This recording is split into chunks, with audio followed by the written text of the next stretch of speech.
আসসালামু আলাইকুম। রাষ্ট্র এখন সংস্কার ঝড়ে কাঁপতেছে। সবাই রাষ্ট্রের সংস্কার চাচ্ছে। কিন্তু কোন সংস্কারটি আগে দরকার? আমার প্রস্তাবনা হলো বেতন কাঠামো। তো বর্তমান যে বেতন কাঠামো সেখানে দেখা যাচ্ছে ১ থেকে 20 পর্যন্ত। তো যিনি গ্রেড 1 এ বেতন পাচ্ছে ৭৮,০০০ টাকা সর্বসাকুল্যে। গ্রেড 20 তে যিনি বেতন পাচ্ছে আ ৮,২৫০ সর্বসাকুল্যে ১৫ থেকে ২০,০০০ টাকা। তো ১৫ থেকে ২০,০০০ টাকায় একটা মানুষ কিভাবে চলতে পারে?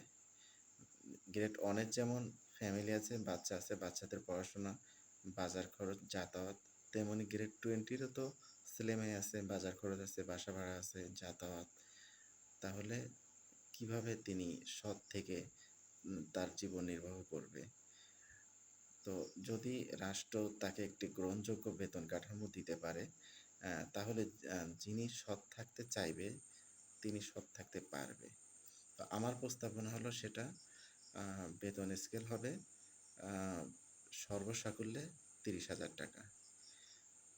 সেটা ২০,০০০ টাকা হতে পারে, সর্বসাকুল্যে দিয়ে ৩০,০০০ টাকা।